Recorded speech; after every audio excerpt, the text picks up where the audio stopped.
Thank you for tuning in to the Brave Files. While it's impossible for those of us who live comfortable, privileged lives to know what the life of a refugee is like, there are ways to stand in solidarity and understanding. This week, I talked to a woman who participated in a rations challenge to better understand the plight of refugees. We discussed the power of standing up for and supporting our worldly neighbors, not just the people who live next door. And we're reminded that the world is so much bigger than the small part we live in. We chat about how even the smallest things are worth celebrating, and that while celebration differs based on our life circumstances, it always creates joy and growth. I honestly learned some powerful lessons from this conversation, and I hope you will too. Before we start the show, I want to connect with you about our Patreon page. You know, producing a show like this is a labor of love, and it's not possible without the support of wonderful listeners like you. If you like what we're doing and want to help us build a community of bravery, please visit patreon.com/bravefiles. That's patreon.com/bravefiles. Please find a support tier that works for you and join our brave community. We have some big plans ahead of us, and we need your support. I promise to be forever grateful. Engaged, compassionate, and conscious. This is Heather Vickery, and you're listening to The Brave Files, stories from people living courageously. When we choose bravely in big and small ways, it powerfully elevates our lives. I hope these stories connect with you and encourage you to embrace bravery in every possible way, day after day. Together, we can build a movement of courageous living that enriches both our lives and our communities. And if you enjoy the show, I ask you to please share it with others. Maybe think of someone who you want to choose bravely right alongside you. Thanks for tuning in. Now here's the show. Hey everybody, welcome to the Brave Files. This is Heather Vickery. I'm so excited you decided to join us today. You know, friends, life works in mysterious ways, and I'm kind of always amazed by the people I meet through the people I take the time to get to know. And today's guest is a woman named Mandy North. And I met Mandy because she's a friend of Tattoo Tom Mitchell, who you've all heard me talk about a bunch of times. We did some fundraising for his Bigfoot 4 race, which is incredible. And his interview with me was episode 39, Still Brave. If you haven't listened, really do yourself a favor and go and take a listen to that one. But when we were celebrating the 1-year anniversary for the show, I had a contest. We wanted people to vote for their favorite episode. And if you voted, you were entered to win cool prizes. Well, Mandy voted, not as a surprise, for Tom's episode and won one of our Choose Bravely t-shirts, which was so cool. From there, we started chatting. We became Facebook friends. And Mandy is just a really neat woman. She's going to tell you all about herself. But mostly, I have her coming on today to talk about this incredible rations project she did. Now, you don't know what the heck I'm talking about, so I'm going to let Mandy explain it. Mandy, thank you so much for being here. Thank you so much for having me. I'm really looking forward to it. So before we get too deep into it, can you just tell the listeners a little bit about who you are? Yes. So I'm actually Pastor Mandy North. I'm an ordained minister in the Church of the Brethren, and I serve as the lead pastor of the Manassas Church of the Brethren in Manassas, Virginia. All right. And so, interest of complete and utter disclosure for everyone, Mandy and I, we learned these things about each other very early on. And some of you who've been listening for a long time know that on occasion, I find myself on the defensive before I have a reason to be when I interact with religious folks, specifically Christian religious folks.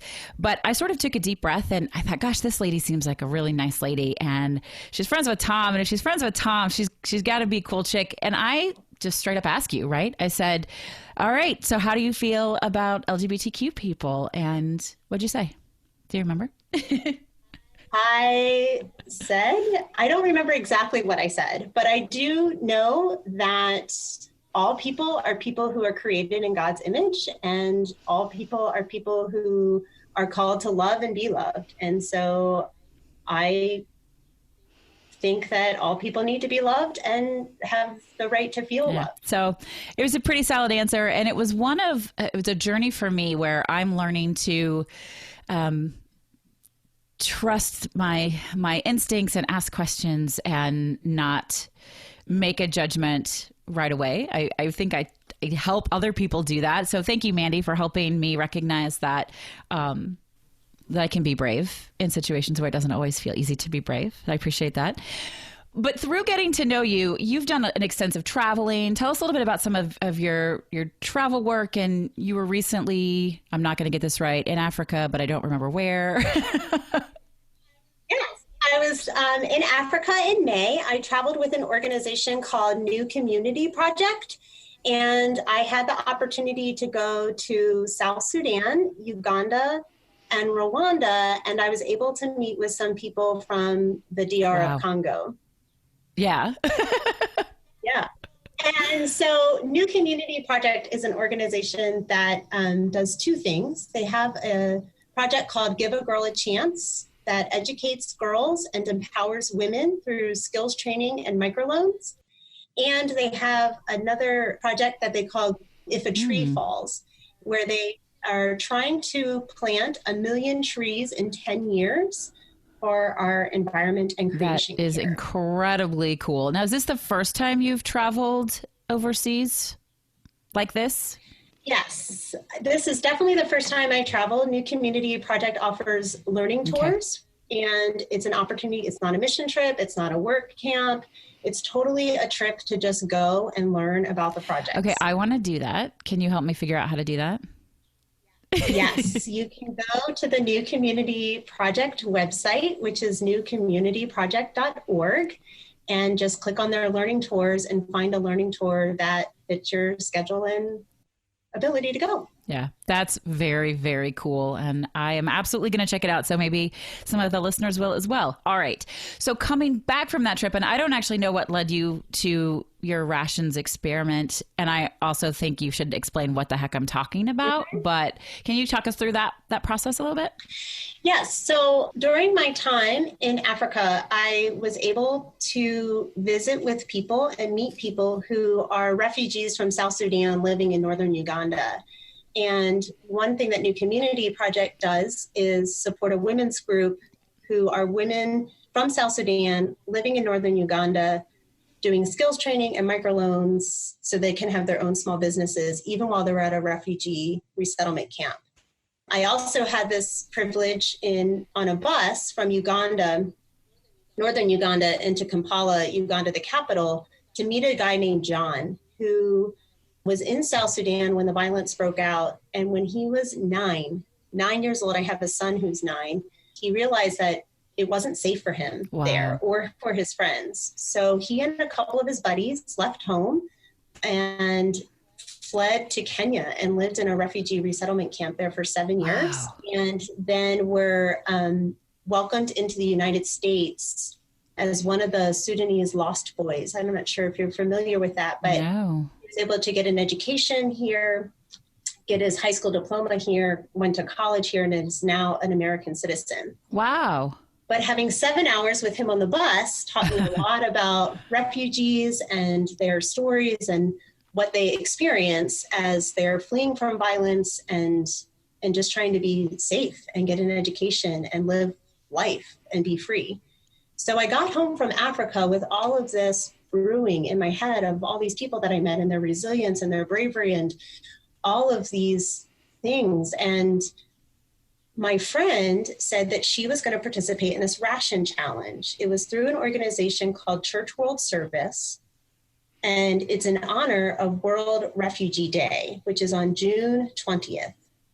So for a week, Church World Service was going to send out boxes of food rations that are similar to what a refugee would receive at a refugee camp.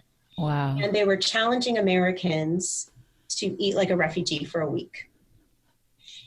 And wow. I thought I would try the challenge. She was asking for financial donations, and then she invited me to be a part of her team. And so I said, sure, why not? Let's try it.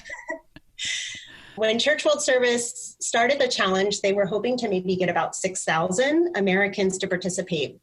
So they had enough boxes to accommodate that number, but it doubled. And so wow. 13,000 people participate, and they ran out of ration boxes. So they ended up sending me a grocery list and asked me to do my own grocery shopping for the week. And my list included 4 pounds of rice, about 3 cups of flour, 6 ounces of dried lentils, a little bit of vegetable oil, a can of chickpeas, a can of kidney beans, and a can of sardines. Holy moly. For a week. And I went to the grocery store with that as the only items on my list. And I bought everything for $7.14. So I could really just live on eating for $1 a day about. And so what do you do with that? I would literally not know how to prepare anything edible except for the rice out of that list. Yes. So the great thing is that Church World Service provided us with a meal plan to help us ration out our food and make sure we kept enough so we had enough to eat. And they gave us a recipe guide as well. And actually, many of the recipes are written by refugees. Right. So it was their recipes, which was great. And so, yeah, pretty much my breakfast was a bowl of rice, and I might have lentils for lunch and lentils for dinner. I learned how to make flatbread where it was 1 part flour and 1 part water. And it would be a consistency like pancakes. And I would put it in a little bit of oil and fry it up. I guess it doesn't taste like a pancake, but it works. And I made some hummus that week with the chickpeas. With the water and oil. All right. That's inventive. Yeah, it was good. And I made some falafels one night with the chickpeas and a little bit of flour and just fried up little dough balls. So you learn to get really creative and use these really simple ingredients to make sure that you stay fed throughout the week. Okay, so I feel like this is such a dumb question because I'm so sympathetic to the people who eat like this all the time. But were you starving? I surprisingly was not starving. I do remember, so I started the challenge on a Monday, and by Wednesday evening around 10 o'clock, I was feeling very hungry. Luckily, 4 pounds of rice travels a long way. Right. And so I created a bowl of rice for myself, kind of like a late night snack. And then I started doing the math, and I thought, goodness, if I don't ration this out, then I will run out of food before the end of the week. And so I brought back my dividing fraction math, and I was dividing out all of the food that I had left over and the amounts I had, and I was measuring it all out to make sure I had enough to get me through the week, which was obviously really important. You don't want to end up on the last day with nothing left. Absolutely. So you chronicled this. Like I remember seeing the pictures, and you were talking about it. What was it? Your family, obviously. I have a 9-year-old also, by the way. So that's kind of a crazy, shocking thing to imagine my 9-year-old saying, I'm not safe here. I'm going to take off. But your family did not participate with you. Is that correct? That is correct. So you're really tortured. Yeah. So they were really intrigued with what I was doing. And so my kids could not wait until I opened up the can of sardines because they desperately wanted to try them. Oh, you're like, wait, I can't give you one of my sardines. No, I'm kidding. No, exactly. I said, if I share my food with you, then that's food I don't have for myself, right? But we're moms, and we are going to give to our kids. So I did end up giving them each a little bite of my sardines, and then I bought them their own can.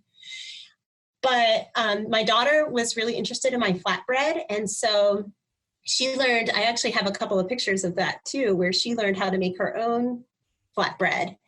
And she tried it and realized it wasn't as tasty as she was the other day. So not quite like pizza, right? Right, no. So she sprinkled some powdered sugar on it, which made it a lot tastier for her. But that wasn't an option for me.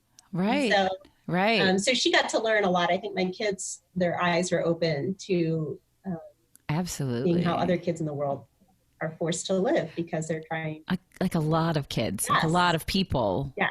Do you have any stats on that? Maybe we can search that up for the show notes. Like how many people around the world live on this type of weekly meal plan?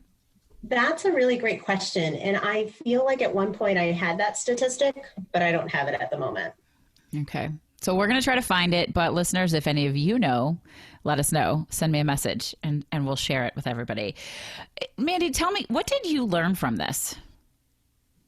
Well, it was a really great experience to just be in solidarity with my brothers and sisters around the world who eat like this every day. But I only had to do it for 7 days. About halfway through the challenge, we received a text message from Church World Service that was a video of people who have been on this, eating these rations for more than 7 days. And they would hold up a sign just to tell us how many days. And it was 2,000 days. It was 1,700 days. And the very last image was of a little boy, and his sign just said forever. This boy doesn't know what it's like not to eat on these rations. And that just really hit home for me because 7 days is nothing. You can do anything for 7 days, and then you just go right back into your routine. Yeah. I was thinking about that when prepping for this conversation with you. You did this hard work. You committed to the challenge. You didn't cheat, but yet you always knew you could. You always knew you had the privilege. If you were like, nope, I can't do it, or, oh, I feel faint or lightheaded, or any of those things, you could make a different choice, which makes all the difference. Absolutely. And I knew I had unlimited access to clean water in all of my cooking. I had my stovetop that would turn on every time I, turned the dial and would heat up my food. I wasn't trying to find firewood. I wasn't trying to start a fire to cook. I wasn't vying with others to get access to water. I was still able to sleep in my own bed. I felt safe. Yeah. Your children weren't starving. Like my children weren't starving. Of course not. I feel like there's something to that, right? Like I can starve, but I don't want my children to starve. Of course. Why do you think I didn't ask my children to participate in the challenge, right? Of course. That makes perfect sense. So how, if at all, has this changed you, changed your life, changed anything? I think it's made me really appreciate what other people are going through in this world. I think it's really easy to judge people that we don't know and think that they are somehow responsible for their own actions or in charge of their own actions. And sometimes there are things in life that are beyond people's control. And we have to be able to take our own responsibility for what we've done. Yeah. That they're experiencing that pain and that hurt and that violence. The other thing that I learned is one of the things that came up in the ration challenge for people who participated is something called rice brain, where about halfway through the challenge, your ability to think clearly gets clouded because you're not eating fresh fruits and vegetables. Your vitamins are limited. And so you think about kids who are trying to get an education and trying to learn or go to school, or you think about people who are trying to go to work and make a living, and their energy levels are low and things because they just don't have the proper nutrition, and to do that day in and day out for years. I mean, I get like that just when I choose poorly for the week. Right. If I eat too many carbohydrates or grains and not enough fresh foods, I know that I'm fuzzy. And of course I have access to everything. That's just me being lazy or wanting to eat the fun thing and not the good for me thing.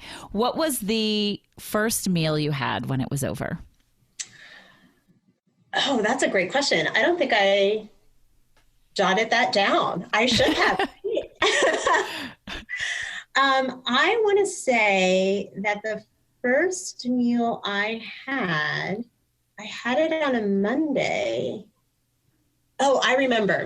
So And it's not really a meal, it's a thing. So that Sunday, some church members invited me to go out to lunch after worship.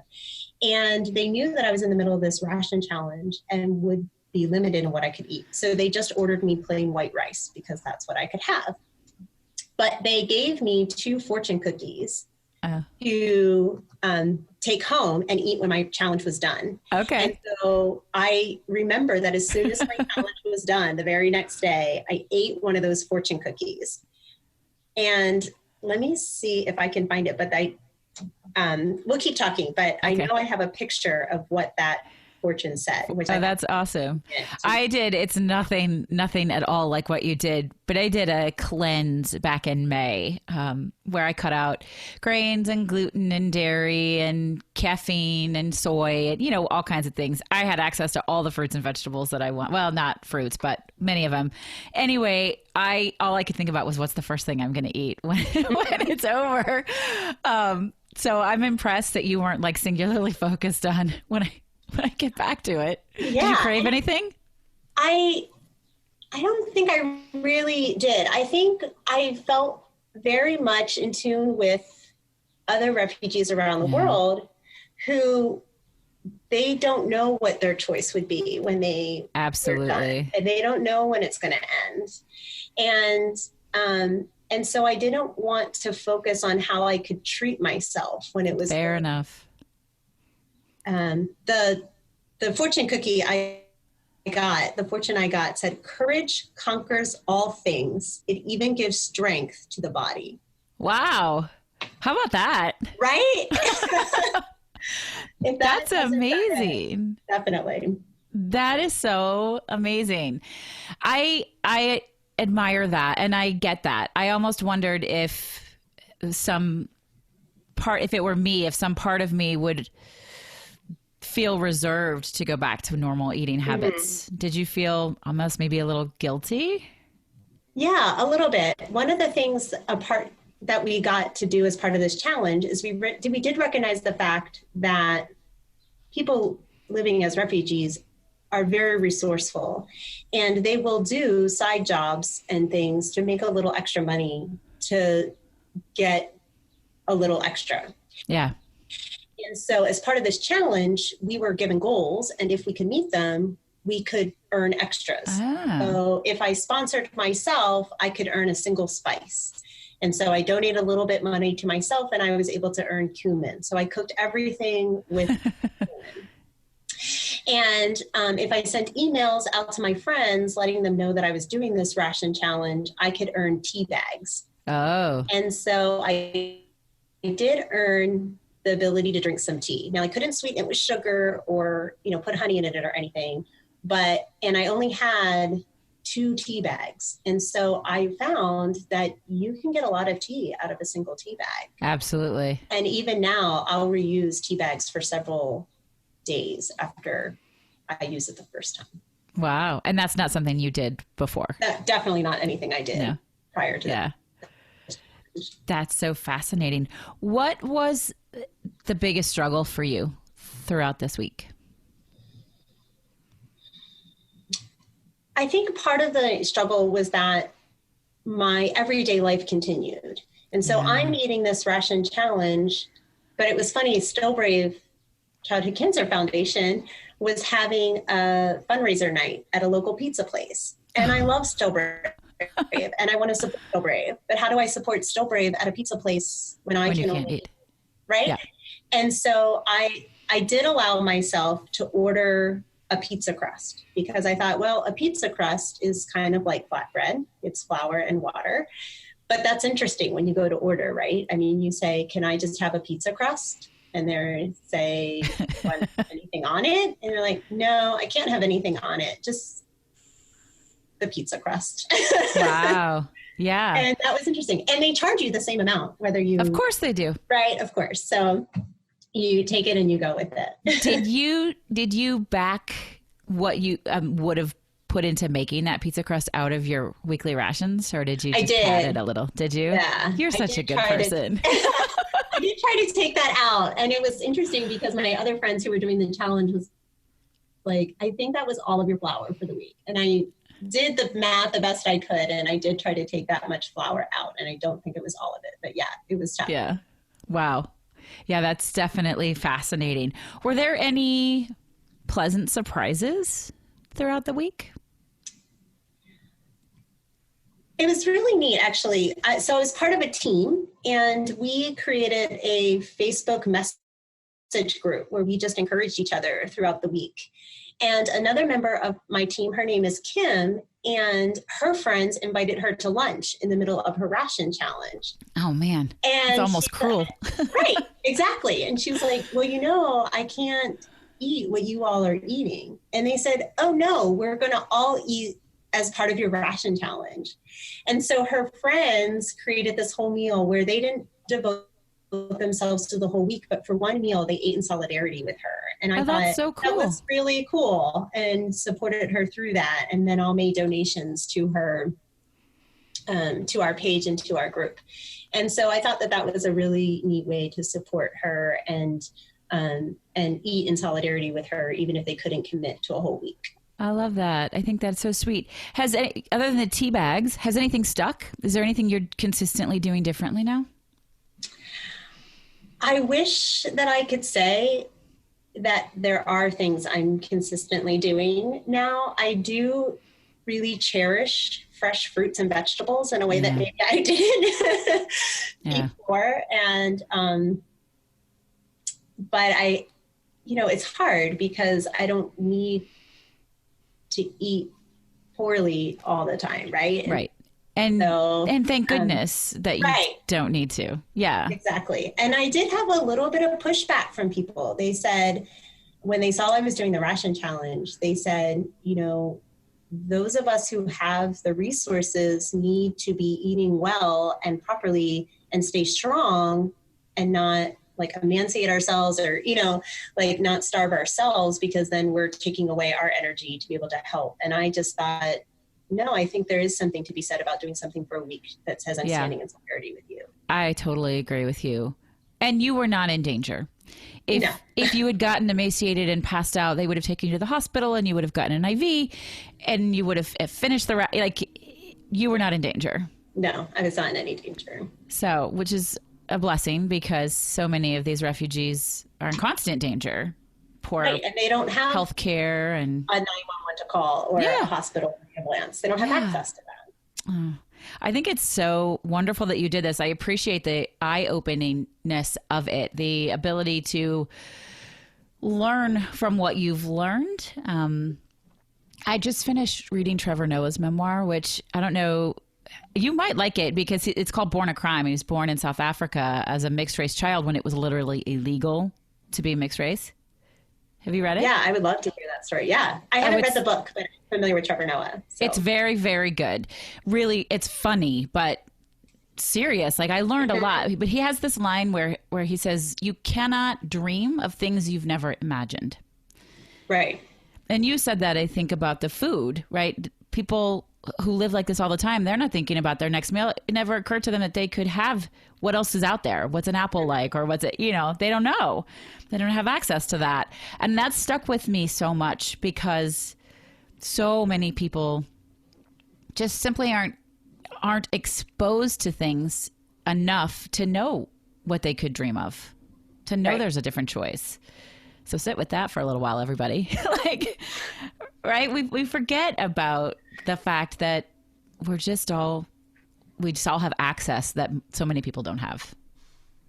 Definitely. And I think the opposite is true, right? I mean, we live so privileged and so comfortable in our own lives that we don't even know what it's like. We can't even dream or imagine what it's like not to have those things. Absolutely not. You're totally right.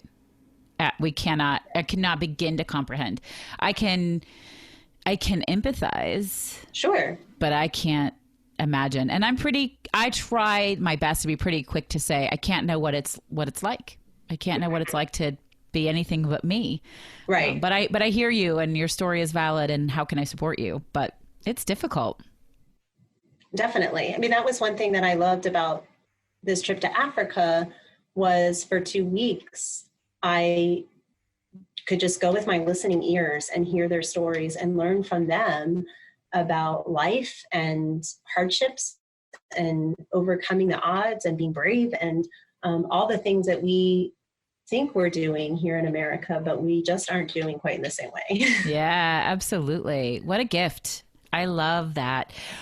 How do you, and I know you do so you do so many wonderful things. That's your job and you're committed to all sorts of wonderful organizations.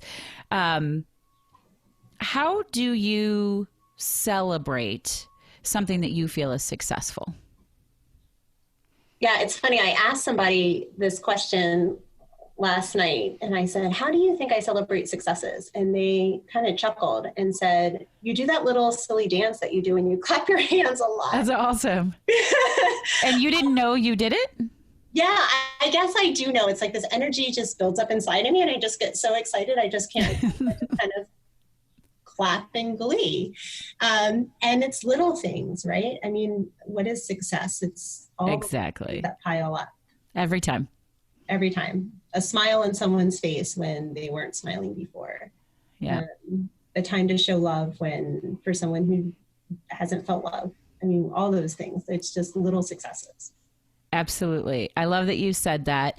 I think when I ask that question, a lot of people are like imagining what happens when they land a big client or they finish a big project. And yes, I'm asking about that, but really I'm asking more about what you said, because there are a million ways to honor the good things in your life or the experiences, or giving something to somebody like that smile, or telling somebody that you care when they maybe haven't felt that, which leads me to, for me, that's where I dig in with my gratitude practice.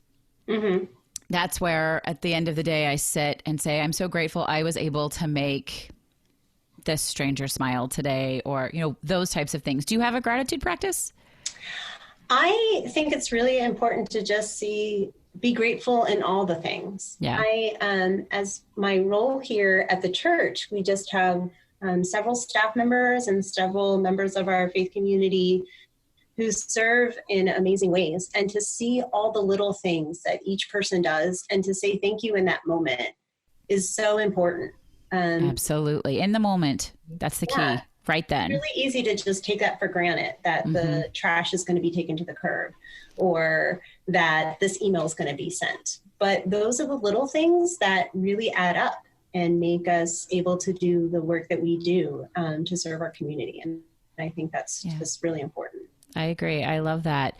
I discovered once anybody who listens regularly knows, I wrote a gratitude journal, which is something that for me, when I started using it on a regular basis, I then brought that into my everyday all day. I was more conscious of expressing in the moment gratitude, either to someone else or even to myself, like you mentioned, throughout the day. But I sort of had to build up that practice a little bit before it became habitual in my everyday life. So if anybody wants to check out the gratitude journal, you can find links on my website, vickeryandco.com. Wasn't a sales pitch, I promise. But if it's something that touches you and you want to learn more about it, there's a way to do that. Mandy, I have a feeling this next question is going to be a hard one for you. Okay. She got a tiny cheat sheet, so I know she's looking at it. I am, as you know, we've talked about this before, deeply committed to giving back and building community and supporting others. And that's why it's an element in every single weekly episode of this show to ask our guests what their favorite charitable organization is to support. So you got to pick just one. What you got for me? I think in light of the Ration Challenge and the conversations we've had today, the organization that I'm going to pick is New Community Project. Okay. They're small but mighty and doing some amazing work in this world. And so if you have the opportunity to check them out, it's newcommunityproject.org. Awesome. Well, so they'll be the charity of the week. We'll let them know. We'll give them a little love. And listeners, I ask this every single week, but give them a little love yourself. Pop onto their website or their Facebook page, check out what they're up to. If you have time or resources to share with them, or at the very least, let other people know that they're out there. Maybe some of you will take up this Rations Challenge next year. You'll have to let us know if you decide to do that. Will you do it again, Mandy? I would absolutely do it again. Yes. Yeah, that's awesome. I love that. Can you share your 3 words with us one last time? My 3 words are engaged, compassionate, and conscious. They're really lovely words. And because I have gotten to know you a little bit, I would say they describe you and your story really well. It's just a good reminder. This conversation is a good reminder, that there are so many people out there who have these incredible hardships. And while we can try to understand and we can be empathetic and sympathetic, it's our responsibility because of the privilege we have, because of the access that we have to help them in big and small ways. You could have gotten out of it and you didn't. You weren't in danger. All of those things, right? Just to remind us, the world is so much bigger than the little part of it we live in, and look out and support your worldly neighbors, not just the ones that are next door to you. So I love it. Thank you so much for being here with me, Mandy. Great for having me. I really appreciate it. It was really, really fun. So listeners, I am glad that you were here with me. I appreciate it. I want to know what you're up to. What kind of brave things, big or small, are you doing? What are you celebrating, big or small? Be sure to share those things. You can reach out to me pretty much any way possible. I'm on every social media platform. You can send me an email. I want to hear what you're up to.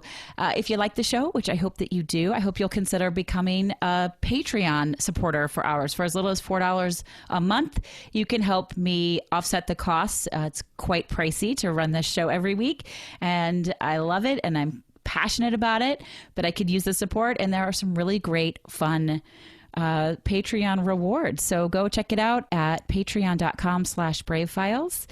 But for now, this is Heather Vickery reminding you today and always to go out and choose bravely. This episode is brought to you by Audible. Audible content includes an unmatched selection of audiobooks. Check it out for yourself and get your 30-day free trial, including one free audiobook. Simply visit audibletrial.com/thebravefiles and voila, free audiobooks. What could be better than that? You've been listening to The Brave Files, stories from people living courageously. To learn more about the show, find our show notes, or get some great bonus content, visit thebravefilespodcast.com. And we'd love to know what you think. You can give us a call at 312-646-0205. Let us know your thoughts on the episode, the show in general, or maybe share with us how you're out choosing bravely. This episode is brought to you by Vickery & Co. Success Coaching that helps you maintain a life well lived and a business well run. Learn more at vickeryandco.com. Our music is produced by Matt Lewis. Follow him on Instagram at mattmmusic or visit his website, theunionband.com.